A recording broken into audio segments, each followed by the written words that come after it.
ఉగ్రవాదాన్ని నమ్మింది ఇప్పుడు ఊబిలో కూరుకుపోయింది.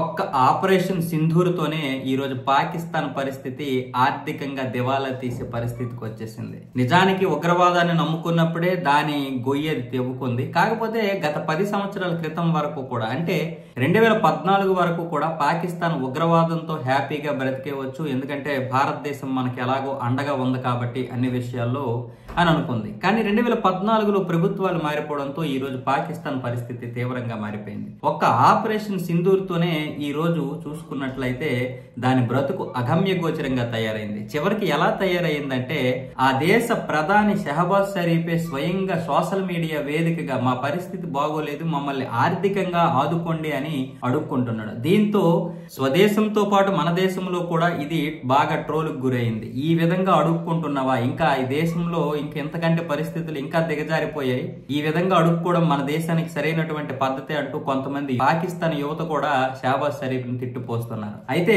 ఎప్పుడైతే ఈ విమర్శలు, ట్రోలింగ్స్, మీమ్స్ వచ్చాయో వెంటనే తేరుకున్నటువంటి షహబాజ్ షరీఫ్ టీం, అంటే పిఎంఓ, పాకిస్తాన్ కి సంబంధించినటువంటి పిఎంఓ టీము, మా ట్విట్టర్ అకౌంట్ అయితే హ్యాక్ అయింది, ఇది మాది కాదు, మేము పెట్టిన పోస్ట్ కాదు అంటూ బుకాయించింది. ఆ తర్వాత ఫ్యాక్ట్ చెక్ లో చెక్ చేస్తే ఇది వాళ్ళు పెట్టింది అని తేలింది. దీంతో పూర్తిగా ఉన్న పరువు కూడా పోయింది. అంటే లేదనుకోండి పరువు, కానీ ఇప్పుడు ఈ యొక్క విషయం చూస్తే అంటే ప్రపంచంలో ఏ విధంగా అడుక్కోవడం కూడా చేత కాదనమాట. చివరికి ఇప్పుడు భారతదేశం IMF నుంచి కూడా రూపాయి రాకుండా అన్ని ప్రణాళికలు రచించింది, కట్టుదిట్టమైనటువంటి ఏర్పాట్లు చేస్తుంది. మన విదేశాంగ కార్యదర్శి విక్రమ్ మిశ్రీ గారు అయితే ఇప్పటికే IMF కి ఆదేశాలు ఇచ్చేశారు, పాకిస్తాన్ కి ఒక్క రూపాయి కూడా ఇంకా ఇవ్వకూడదని. ఇప్పటికే $7 బిలియన్ అయితే ఇవ్వడం జరిగింది ఇంతకు ముందు. ఆ డబ్బులతోనే మొన్నటి వరకు బ్రతికింది.